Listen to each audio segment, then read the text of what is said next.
One of those is composting.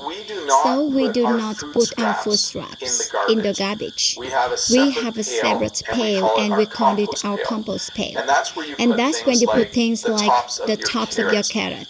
When you get your vegetables ready, and if there's some leaves that are brown that you can't eat, you throw in the compost. You can in some places also throw in like moldy cheese or milk that's gone sour. We actually have our compost picked up by a truck. On garbage day, a truck comes once a week and it picks up our garbage, our compost, and our paper recycling, our metal recycling, and our plastic recycling, and the paper recycling. It's all separate. I'll tell you a little secret. Because I live on a farm, all of our kitchen scraps from food and vegetables we give to our chickens. Our chickens like to eat them. So we compost everything, but we don't compost that. So in Canada, Ontario, we have composting system. All of your kitchen scraps go to a central location, and they're put in a big pile, and they just decay and decompose, and when it's all done, you have really good fertilizer. We also use more and more things that are biodegradable. Let me say it one more time. When something is biodegradable, it means that it's made of all natural substances. And if you throw it on the ground, over time it just decays and disappears. I use the word decay a lot. Decay is when something goes from brand new and slowly disappears. Bacteria and insects and different things eat it. And then eventually it's just gone. So we have things now that are biodegradable. These spoon, forks, and knife are made out of wood. Bamboos, some of our biodegradable stuff are made out of bamboos. But let me say that one more time. Biodegradable simply means that it will decay when left in the environment, and it's made of all natural materials. In Canada and in many other places in the world, we have recycling programs. Recycling is when you take something that humans have made and then you use it again to make new things. In Canada, we recycle our metal, we recycle our paper, we recycle our plastic, and we are not very good at it though. We're getting better, but we still have a lot to do to get.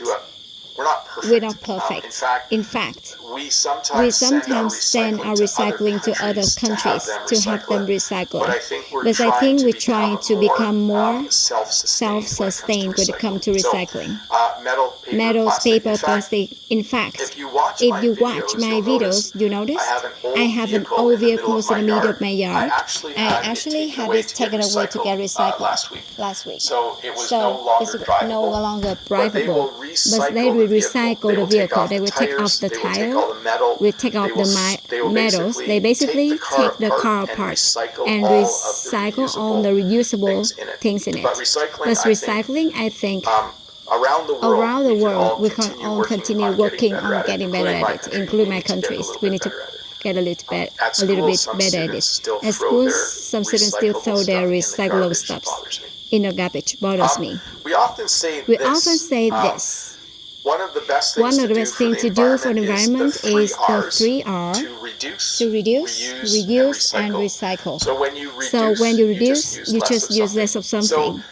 If I wanted to be helpful for the environment, I can just reduce the amount of gas that I use. I could just drive less. I will be reducing the amount of gas. Another thing I can do is I can keep my house cooler in the winter and warmer in the summer, so that I use less electricity. Reuse simply means if you have something that can be fixed, fix it instead of buying a new one, and reuse that item. I reuse my shopping bags, so I have bags that I reuse all the time. And then recycle, we just talked about. When recycle, it means you take the plastic and you melt it and you make new plastic. Or you take the metal and you melt the metal down and you create new metal. So reduce, reuse, recycle. You see this, the 3 arrows on many things if you recycle. And looks like and this. looks like So the this. So the recycling symbol, symbol, all of our all of our products products in Canada have a recycling symbol on it. symbol on it. Almost everything. I should have brought something with me. I don't have anything with me, but almost almost all all of our plastic products have a symbol on it saying that it's recyclable. That is recycling symbol. Let's see here. Let's see here. Clean energy and green energy. So clean energy and green energy are the same thing. They are any form of energy that's created naturally. naturally. Electricity from wind turbines is clean energy. Electricity from solar panels is clean energy or green energy. So it's kind of the opposite of fossil fuels. Okay, so clean energy and green energy are things definitely like they build a lot of wind turbines around me to generate clean energy or green energy. So notice I'm using energy and electricity interchangeably. We sometimes do that. Okay, we say energy or to generate energy. We mean electricity. There's also There are also renewable energy, which is the same. So anything like winds or sometimes we build a dam so that we can generate hydroelectric power, and then solar as well. All of those are renewable because they're sources of energy that just keep generating energy. You don't have to put fuels in order to get energy from them. One thing people do to be that's good for the environment is that they carpool. When you carpool, instead of me driving to work by myself, if there was another teacher along the way, we would drive together. Unfortunately, no other teacher live near me, but at my work, there are a number of teachers who carpool. They come to work in the same car. So they take turns driving to work so that they don't drive two vehicles to work every day, which could be kind of silly. If you live close to each other and you go into the same job, often you will carpool. We in Canada have what's called carpool lane on the highway, especially around Toronto. A carpool lane is basically a lane where if there's more than one person in the car, you can drive in a lane where there's no traffic. It's a huge advantage to drive in the carpool lane. We also call the HOV lane. It's Canada you wondering. HOV means high occupancy vehicle. The carpool lane is, if you look here, all the cars stuck in traffic have one driver, and then there's one car in the far lane probably has 2 or 3 people in the car, and they're allowed to go in a carpool lane. That's really encourage people to carpool, especially there are really bad traffic light around the city in Toronto. We have many things that are energy efficient. Okay, so every year I get more windows in my house replaced because the window I have are not energy efficient. But I have energy efficient windows installed.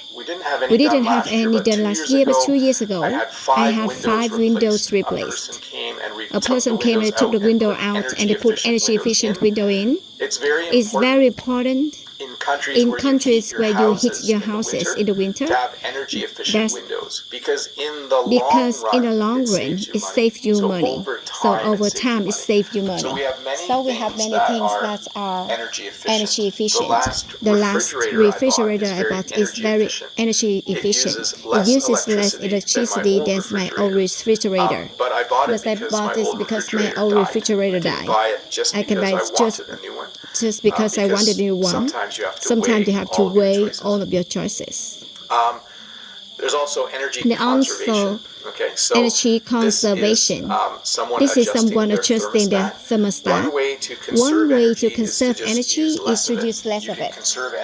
If you conserve energy by keeping your house a little warmer in the summer, heating fuel, and use a little less air conditioning during those times of the year. But energy conservation. You can also buy a car that uses less gas. That's another way to conserve fuel or conserve energy. Conservation, though, Conservation have another word that we talked about earlier. We have conservation area. You could also You call can them also parks. call them A parks. A conservation area is an area where the government has decided that no one can build houses there, no one can live there, no one can even walk there. Sometimes there's a trail, but you walk along, but you're not allowed to go up the trail. No factory in there. It's a natural area that the government decide needs to be protected. So it's called a conservation area. So it's more, the word conservation used a lot. When you conserve energy, you can conserve the area, etc. etc. And then where I am on my list here. Oh, yeah, we're moving right along. So we have natural resources. So natural resources are things like trees, things like oil, things that you can just find in the environment that you can use to make things. So metals, wood, and even the uranium is natural resources. There are things that are made by humans. There are things that we take out of the environment. And one of the things of natural resources is we have to be careful that we don't destroy the environment when removing the natural resources. So with wood, for instance, we want it to be sustainable. So this is another word we often use when talking about the environment. When something is sustainable, it means that you're not destroying it. You're doing in a way where it keeps going. Let me give you a good example. We try to harvest wood in Canada. Not sure what's happening to my voice. It's just cracked. We harvest wood in a sustainable way. In a sustainable way. Which that means is that when we cut a tree down, we plant a new tree. When something is sustainable, it means that it can keep going forever. So when we harvest 10,000 trees, they probably plant 20 or 30,000 trees, knowing that about 10,000 of them will actually survive and grow. And then in 25 or 50 years, they will be able to harvest them again. So many of these natural resources that are living, that we harvest, we try to do in a sustainable way. There have been many things.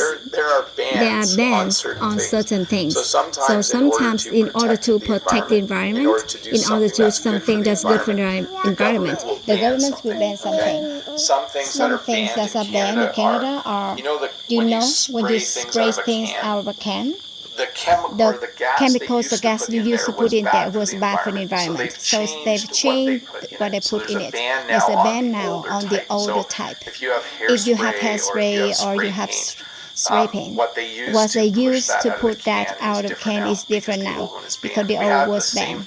We have the same thing with air conditioning. The gas that's in air conditioner has changed because the other gas wasn't good for the environment. And then we have Earth Day. So April 22nd is sometimes called Earth Day. It's definitely not a day off work. It's not a holiday for me. But on April 22nd, many countries in the world will celebrate Earth Day. It's a day when we think about our planet. And we think about all the things that we can do to take care of the planet. All the things we can do to keep things growing and to keep animals happy out in the environment and to reduce pollution and to just make it a better world for everybody to live in. I hope you have a good Earth Day. It's about a month ago. I don't do anything super special on Earth Day, but we will tell you this. Jen and I on our property have properties. We have planted over in our life. We might plant 100 trees in my life. I just like trees. And the more the better. I can't